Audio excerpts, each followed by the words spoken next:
네, 이 시간 우리 함께 나눌 말씀은 요한계시록 21장 1절부터 27절의 말씀입니다.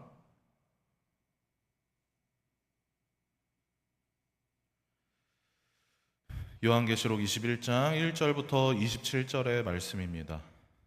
우리 한 절씩 교독하도록 하겠습니다. 또 내가 새 하늘과 새 땅을 보니 처음 하늘과 처음 땅이 없어졌고 바다도 다시 있지 않더라.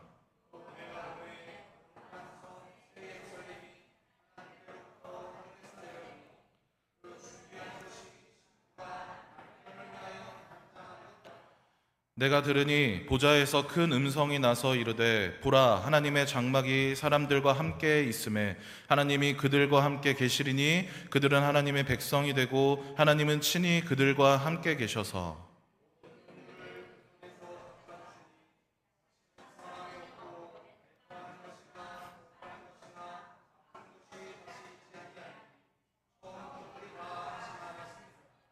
보좌에 앉으신 이가 이르시되 보라, 내가 만물을 새롭게 하노라 하시고 또 이르시되 이 말은 신실하고 참되니 기록하라 하시고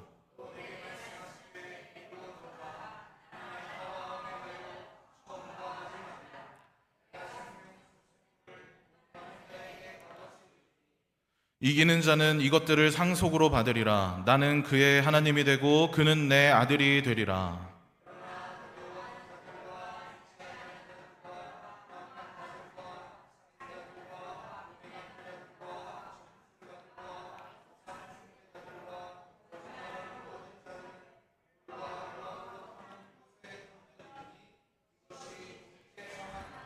일곱 대접을 가지고 마지막 일곱 재앙을 담은 일곱 천사 중 하나가 나와서 내게 말하여 이르되 이리 오라, 내가 신부 곧 어린 양의 아내를 내게 보이리라 하고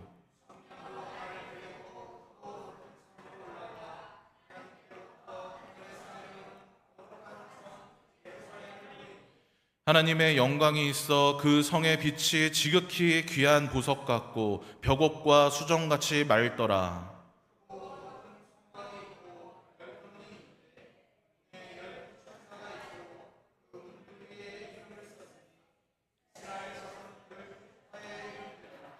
동쪽의 세문, 북쪽의 세문, 남쪽의 세문, 서쪽의 세문이니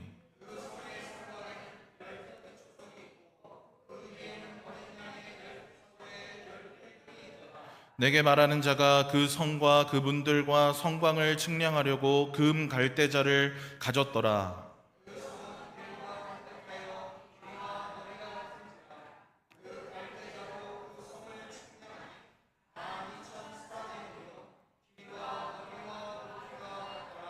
그 성곽을 측량함에 144 규빗이니 사람의 측량 곧 천사의 측량이라.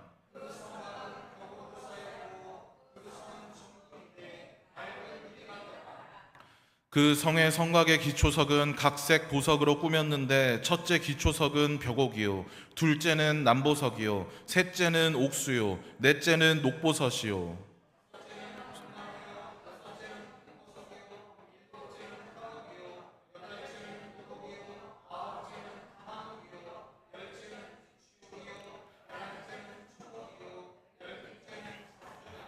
그 12문은 12진주니 각 문마다 한 개의 진주로 되어 있고 성의 길은 맑은 유리 같은 정금이더라.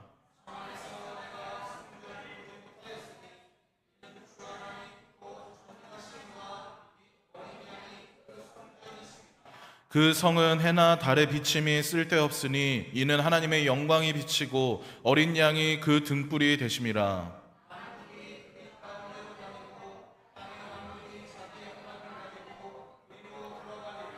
낮에 성문들을 도무지 닫지 아니하리니 거기에는 밤이 없음이라.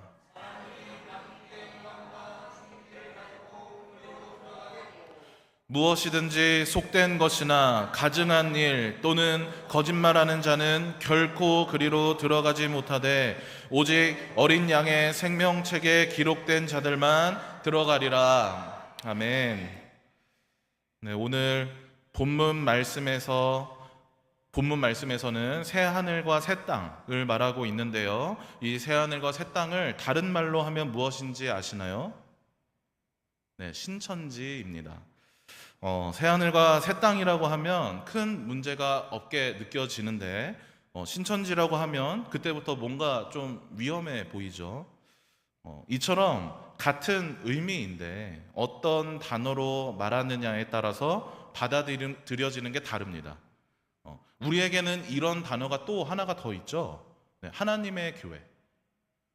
신천지나 하나님의 교회나 이 성경에서 말하는 이 단어가 갖고 있는 본래의 의미보다 후에 더 씌어진 그 이미지로 인해서 본래의 의미와 상관없이, 성경에서 말하는 그 본래의 의미와 상관없이 이 단어를 들으면 우리는 거부감이 먼저 듭니다. 그래서 교회들은 이 단어를 언급하기를 꺼려하고 왠지 잘못 언급해서 실수하진 않을까, 그런 조심스러운 마음을 갖는데요. 이건 어떤 의미에서 보면요, 그들에게 우리가 이 단어의 주도권을 빼앗겼다고 봐도 무방합니다. 또 어떻게 보면 교회가 그만큼 이 단어의 의미에 대해서 무지하다고 봐도 되겠습니다. 저 또한 비록 지금 이 강단에 올라서서 이 말씀을 전하고 있지만 뭘 알고서 말하는 게 아니라요, 그저 아는 만큼만 말할 수밖에 없는데 이제 또 신학을 공부하고 이 부르심의 길을 따라서 현장에서 그런 훈련받는 그런 과정들을 받은 입장임에도 참 이 내용을 말하는 것이 부담스럽습니다. 근데 말씀이 이런 것이 아닌데 말이죠. 말씀은 이런 두려운 것이 아닌데 말입니다. 마치 소수의 선택받은 누군가만 그 의미를 알 수 있고 그 의미를 해석할 수 있고 그래서 전할 수 있는 그런 것이 아닌데 말입니다. 성도들로 하여금 말씀을 잘못 해석할까봐, 말씀을 잘못 이해할까봐 그런 오류를 범할지도 모른다는 두려움을 갖게 하는 것이 말씀의 역할이 아닌데 말입니다. 어쩌면 우리가 이 단어의 주도권을 빼앗김으로 말미암아 말씀이 주는 그 유익함까지도 그렇게 놓치고 있지 않나라는 그런 생각이 듭니다. 분명히 이 말씀들이 우리에게 전해지기까지는 저희 담임 목사님께서 말씀하시는 것처럼 이게 하늘에서 뚝 하고 떨어진 것이 아니라 어떤 편집자들의 의도나 그리고 정경화 작업을 거치는 그런 여러 과정들을 거쳐가면서 그 안에서 성령의 이끌어 가심으로 말미암아 우리에게까지 전해진 것인데, 그렇기 때문에 말씀 하나하나가 우리로 하여금 바라보게 하고 또 이렇게 나아가도록 도전을 주는 것일 텐데 그 주도권을 빼앗김으로 말미암아서 그만큼 우리의 눈을 가리고 있진 않나라는 생각이 듭니다. 바라기는 오늘 우리 함께 이 본문으로 말씀을 나눌 텐데 전하는 저의 그 미숙함, 전하는 저의 무지함을 넘어서서 하나님께서 요한을 통해서 그렇게 전하고자 하셨던 그 메시지, 하나님께서 요한에게 보여주셨던 그 환상을 우리도 바라보며 미약하게나마 이 말씀을 기록한 그 요한과 같은 꿈을 꾸는, 같은 소망을 갖게 되는 그런 시간들 되시길 바랍니다. 네, 이 일을 성령께서 이루어 가시길 간절히 소망합니다. 그래서 오늘 우리가 읽은 이 본문 말씀은 묵시를 통하여서 그 요한을 그 환상을 통하여서 종말을 살아가고 있는 그 교회가 그러한 교회인 우리가 무엇을 바라보며 나아가야 하는지를 전하고 있는데요. 1절과 2절 말씀을, 우리 본문 1절과 2절 말씀을 같이 한번 읽어보겠습니다. 1절 2절입니다. 또 내가 새 하늘과 새 땅을 보니 처음 하늘과 처음 땅이 없어졌고 바다도 다시 있지 않더라. 또 내가 보매 거룩한 성 새 예루살렘이 하나님께로부터 하늘에서 내려오니 그 준비한 것이 신부가 남편을 위하여서 단장한 것과 같더라. 아멘. 네, 이 땅의 종말을 말하면서요, 하나님께서 그 종말 가운데 이루실 새 하늘과 새 땅, 그리고 하나님께로부터 하늘에서 내려오는 그 새 예루살렘, 이렇게 세 가지의 새 것을 말하고 있습니다.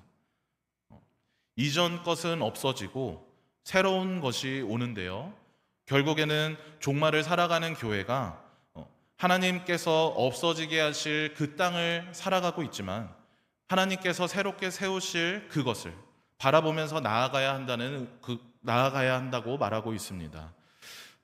우리는 이처럼 종말을 살아가고 있습니다.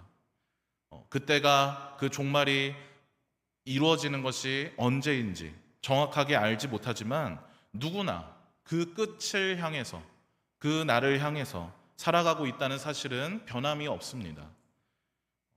하지만 우리의 삶 가운데 어떻습니까? 우리는 이 사실을, 우리가 종말을 살아가고 그 끝을 향해서 살아간다고 하는 이 사실을 늘 간과하며 살아갑니다.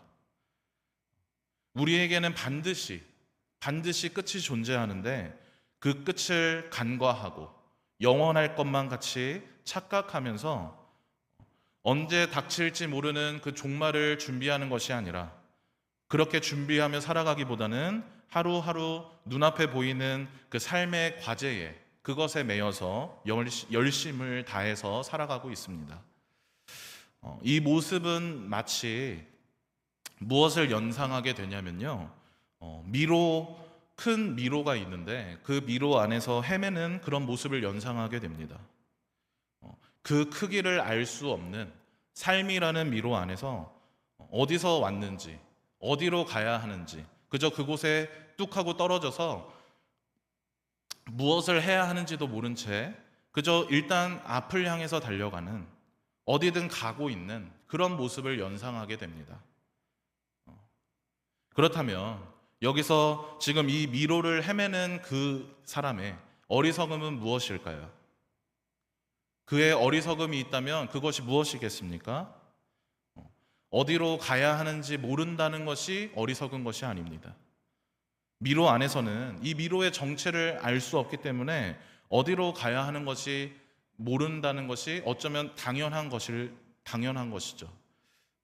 다만 미로 끝에 무엇이 있는지, 그래서 무엇을 바라보고 가야 하는지, 이것을 어디를 통해서 나아가야 되는지 그것을 알아가려고 하기보단 당장 앞으로 나아가기만 하며 모르는 것을 알려고 하지 않는 것, 그것이 바로 어리석음입니다. 분명히 이 미로의 목적이 있다면, 그리고 삶이라는 그 미로 가운데 목적이 있다면 그 안에 단서가 존재할 것이고 힌트들이 있을 텐데 그것들을 간과한 채 알아가려 하지 않고 그저 앞으로 나아가는 것만 생각하는, 그것이 바로 어리석다는 것입니다.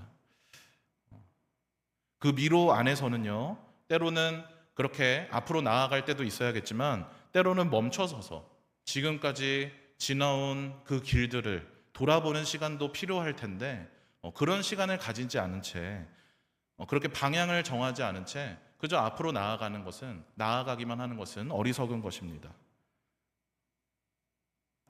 종말을 살아가는 우리에게, 그 끝을 알 수 없는 우리에게 하나님은 말씀을 통해서 그 끝을 알려주시고 우리에게 보여주고 계십니다. 다만 우리가 이것을 이해하고 바라보는 그런 시간과 과정이 필요한 것이죠.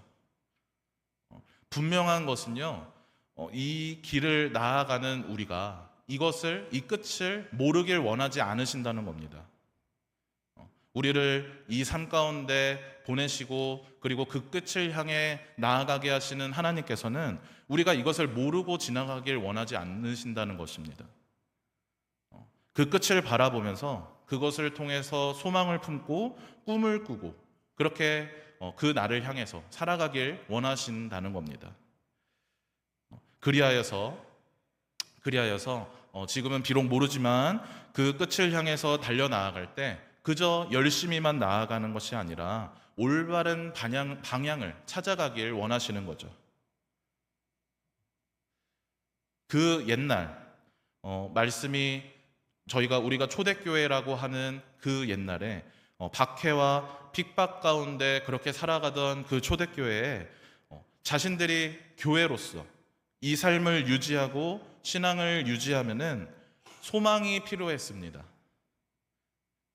삶의 매 순간이 과제이고 때로는 생사를 걸어야 하는 그런 선택들을, 그런 결정들을 해야 할 때 이 결정에 힘을 실어줄, 그들이 하는 그 선택에 힘을 실어줄 소망이 그들에게는 필요했습니다.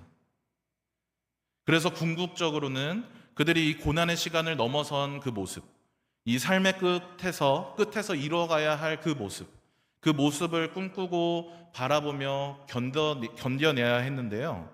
오늘 말씀이 전하는 것이 바로 그것입니다. 결국에 주님께서 이루어 가실 교회의 모습, 이 세상 가운데 주님께서 완성하실 하나님의 나라를 우리에게 보여주고 있습니다. 그것이 곧 새 하늘과 새 땅입니다. 창세기에서 태초에 하나님께서 천지를 창조하실 때에 그 이전의 모습을 우리에게 어떻게 설명을 하고 있냐면요. 창세기 1장 2절의 말씀을 제가 읽어드리겠습니다. 창세기 1장 2절. 땅이 혼돈하고 공허하며 흑암이 깊음 위에 있고 하나님의 영은 수면 위에 운행하시니라. 네, 모두가 너무나 잘 알고 있는 말씀이죠. 이 같은 말씀을 다른 새 번역 성경에서는 어떻게 말하고 있냐면, 제가 새 번역에서 말하고 있는 그 새 번역을 읽어드리겠습니다. 땅은 형체가 갖추어지지 않고 텅 비었으며 어둠이 깊음 위에 있고 하나님의 영은 수면 위에 감돌고 있었다. 네, 하나님께서 세상을 창조하시는 모습을 아무것도 없는 그 무에서 유를 창조해 내신다는 걸 어떻게 전하고 있냐면요.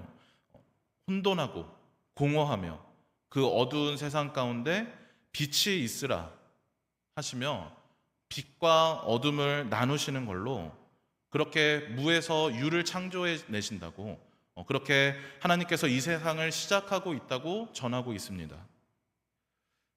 이것에 대해서 우리는 우리 스스로도 모르게 과학적인 사고방식으로, 우리가 익숙한 사고방식으로 접근하려고 하는데요. 어떤 물질이 만들어지고 그래서 어떤 모습에서 어떤 모습이 되고 하는 그런 것들을 상상하고 그런 내용들을 우리에게 전해주길 원하는데, 하지만 이 당시에 이 사람들, 그러니까 아직 지동설이 아니라 천동설을 믿고 있는 당시의 사람들, 우주를 직접 눈으로 바라본 것이 아니라 저 하늘의 별을 보면서, 그 밤하늘에 빛나는 별을 보면서 그렇게 상상하던 그 사람들은 우리와 사고방식이 많이 다르고요. 그 세계관에서 기록된 말씀이 전하는 창조는 바로 이것입니다. 혼돈과 공허로 가득한 그 무질서한 그 세상에서, 그 세상 가운데 하나님께서 빛이 있으라 말씀하시면서 빛과 어둠을 나누심으로 비로소 이 땅에 질서가 생겨나는 것으로 이 세상이 시작되었다고 얘기합니다. 그 이전에 어땠는지는 우리는 알 수가 없습니다. 그리고 그것이 어떤 형태로 이루어졌는지도 우리는 알 수가 없습니다. 우리는 말씀이 전하는 것만 알 수 있습니다. 다만 그렇게 하나님께서 이 세상을 시작하신 그 이후에 이 세상에 빛이 생겨났고 어둠과 빛이 구분되었다는 것입니다. 빛이 낮이 되고 어둠이 밤이 되며 질서가 생겨났다는 것이죠. 그리고 다시 오늘 본문 말씀으로 넘어와서 하나님께서 새 하늘과 새 땅을 이루십니다. 이전의 하늘과 이전의 땅이 있던 곳에 하나님이 새 하늘과 새 땅을 이루셨습니다. 이전의 모습이 어땠습니까? 죄로 인해서 타락하였고, 그래서 혼돈하고, 그래서 공허하며 죄악으로 인해서 무질서한 세상이었습니다. 하나님이 만드신 질서가 아니라 세상이 만들어낸 질서가, 그것이 정설이 되어서 다스리고 하나님께서 나타내고자 하시는 가치가 아니라 세상이 원하는 가치를 따라서 살아가는 그런 무질서한 상태였습니다. 그러한 세상 가운데 하나님께서 새 하늘과 새 땅을 창조해 내십니다. 과거 첫 번째 창조하실 때에 혼돈하고 공허로 가득한 그 세상에 빛을 창조하셔서 질서를 만들어 내심과 같이 새 창조를 통하여서 혼돈하고 공허한 무질서한 이 세상에 다시 한번 질서를 이루시는 것이죠. 새 하늘과 새 땅을 이뤄내심을 통하여서요. 그 가운데 무엇이 내려오냐면 거룩한 성 새 예루살렘이 내려옵니다. 우리 본문의 10절 말씀을 같이 한번 읽어보겠습니다. 10절입니다. 성령으로 나를 데리고 크고 높은 산으로 올라가 하나님께로부터 하늘에서 내려오는 거룩한 성 예루살렘을 보이니, 네, 그리고 그렇게 거룩한 성 새 예루살렘이 하늘에서부터 내려오는데 그것을 지탱하고 있는 기초석이 무엇인지 14절에서 얘기하고 있습니다. 14절도 같이 한번 읽어보겠습니다. 그 성의 성곽에는 12 기초석이 있고 그 위에는 어린 양의 12사도의 12 이름이 있더라. 네, 어린 양의 12사도가 기초석으로 지탱하고 있는 거룩한 성 새 예루살렘은 바로 교회입니다. 12사도가 계승하고 있는 그 예수 그리스도의 가르침이 지탱하고 있는 바로 교회입니다. 그리고 계시록에는 또 하나의 성이 등장하는데요. 계시록 우리 18장 2절 말씀을 찾아서 함께 읽어보겠습니다. 계시록 18장 2절입니다. 시작. 힘찬 음성으로 외쳐 이르되 무너졌도다 무너졌도다 큰 성 바벨론이여, 귀신의 처소와 각종 더러운 영이 모이는 곳과 각종 더럽고 가증한 새들이 모이는 곳이 되었도다. 네, 거룩한 성 새 예루살렘과 대비하는 큰 성 바벨론입니다. 큰 성 바벨론은 죄악과 불의로 인해서 무너집니다. 그 성이 아무리 큰들, 그 성에 각종 수많은 물질들로 보석들로 가득한들, 그 날에 하나님 앞에서 무너지고 맙니다. 그 전까지는 그 큰 성의 위용 앞에서 두려워 떨었을지 몰라도, 그 큰 성 바벨론의 억압 앞에서 압제 가운데서 그렇게 억눌려 살아갔을지 몰라도 결국에는 하나님께서는 바벨론을 무너뜨리시고 거룩한 성, 새 예루살렘인 그 교회를 하나님이 이루실 새 하늘과 새 땅 가운데 세우십니다. 그리고 그 성이 찬란하게 빛나는데, 그 새 예루살렘이 찬란하게 빛나는데 무엇으로 빛이 나나요? 우리 다시 본문으로 돌아와서 21장 11절 말씀을 같이 읽어보겠습니다. 21장 11절입니다. 하나님의 영광이 있어 그 성의 빛이 지극히 귀한 보석 같고 벽옥과 수정같이 맑더라. 아멘.